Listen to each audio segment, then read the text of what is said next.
Birbal stove के सभी प्रेमी जनों को हमारी हार्दिक शुभकामना। बीरबल स्टोव के सभी प्रेमी जनों से आग्रह है कि हमारे किसी भी सेवा के लिए कोई भी धनराशि हमारे वीडियो में दर्शाए गए मोबाइल नंबर से न भेजें। यह नंबर मेरे बैंक अकाउंट से लिंक नहीं है, अतः कोई भी धनराशि भेजने के पहले हमसे दिशा निर्देश ले लेने का कष्ट करें। इस वीडियो में भी मैं जन्म कुंडली में ग्रहों के योग से बनने वाले विशेष प्रकार के योगों के वर्णन एवं उन योगों के फल को बताने का प्रयास करूंगा। ये सभी विशेष प्रकार के योग श्री महर्षि भृगु ऋषि द्वारा रचित भृगु संहिता के आधार पर बताया जा रहा है।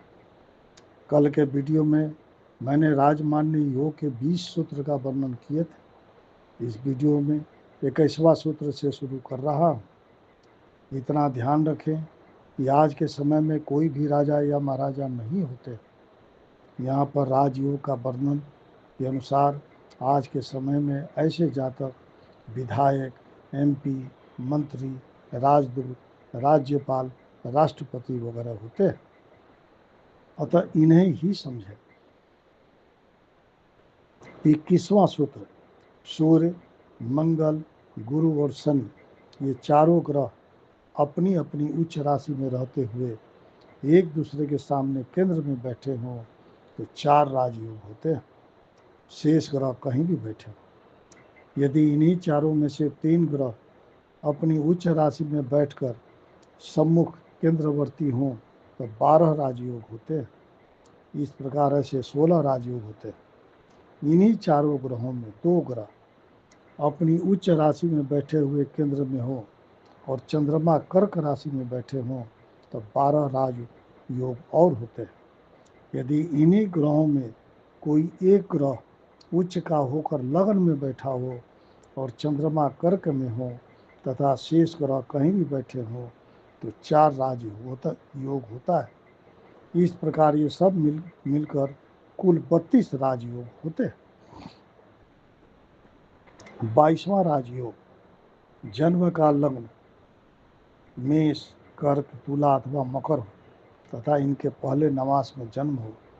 यदि वृष, सिंह, वृश्चिक, कुंभ लग्न हो और इनके 5वें नवास में जन्म हो। यदि मिथुन, कन्या, धनु, मीन लग्न हो और इनके 9वें नवास में जन्म हो तथा चंद्रमा लग्न में हो या न हो, चंद्रमा को छोड़कर 4 या 5 या 6 ग्रह लग्न को देखते हो तो 44 राजयोग होते हैं। यही योग और यदि चंद्रमा लग्न में हो और ये ग्रह देखते हो तो 22 राजयोग होता है।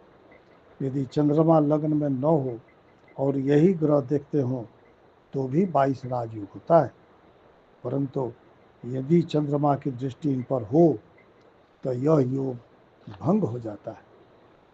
23वां राजयोग, यदि जन्म काल में बुध उच्च राशि का हो तथा मंगल और शनि मकर राशि में हो और चंद्रमा, बृहस्पति एवं शुक्र तीनों धनु राशि में हो तो ऐसा जातक महाराजा धीराजा होता है।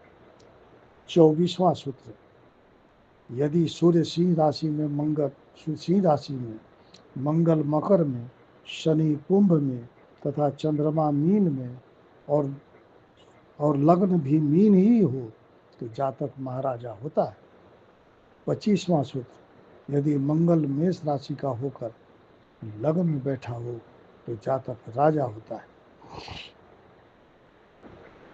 26वां सूत्र, गुरु कर्क लग्न में हो और मंगल मेष राशि का 10वें भाव में बैठा हो तो जातक राजा होता है। 27वां सूत्र, यदि बृहस्पति उच्च का होकर लग्न में बैठा हो तथा 10वें भाव में मंगल मेष का होकर बैठा हो और बुध, शुक्र, शनि ये तीनों एकादश भाव में बैठे हों तो ऐसा जातक बड़ा पराक्रमी राजा होता है। 28वां सूत्र, शनि मकर राशि का होकर लग्न में बैठे हों, सूर्य सिंह राशि का, बुध मिथुन राशि का, मंगल मेष का, शुक्र तुला का तथा चंद्रमा कर का हो तो ऐसा जातक जीवन पर्यंत पृथ्वी का स्वामी होता है। 29वां सूत्र, शुक्र मिथुन का हो तथा बुध कन्या राशि का होकर लग्न में बैठे हों, मंगल और शनि मकर राशि में हो तथा चंद्रमा और गुरु मीन राशि में हो तो ऐसा जातक शत्रुओं का नाश करने वाला बड़ा ही पराक्रमी तथा ऐश्वर्यशाली राजा होता है। 30वां सूत्र, सिंह का सूर्य लग्न में हो, मेष में चंद्रमा, कुंभ में शनि, धनु में गुरु एवं मकर में मंगल हो तो ऐसा जातक राजाओं का राजा होता है। 31वां सूत्र, मेष का गुरु लग्न में हो, चंद्रमा चौथे तथा शुक्र 10वें भाव में हो तो ऐसा जातक बड़ा भारी राजा होता है। 32वां सूत्र, कर का गुरु लग्न में हो तथा चौथे 7वें अथवा 10वें भाव में मंगल शुक्र और शनि हो तो ऐसा जातक बड़ा प्रतापी राजा होता है। 33वां सूत्र, वृष का चंद्रमा लग्न में बैठा हो और चौथे 7वें तथा 10वें भाव में गुरु शुक्र और शनि बैठे हों तो ऐसा जातक अत्यंत प्रतापी और यशस्वी राजा होता है। 34वां सूत्र, जन्म काल में एक ग्रह 5वें नवास में बैठे हों तो वह राजयोग कारक होता है। 35वां सूत्र, यदि जन्म काल में गुरु पर बुध की पूर्व दृष्टि पड़ रही हो तो ऐसा जातक महाधनी राजा होता है। इस प्रकार मान्य योग का 35 सूत्र का वर्णन हम कर चुके हैं।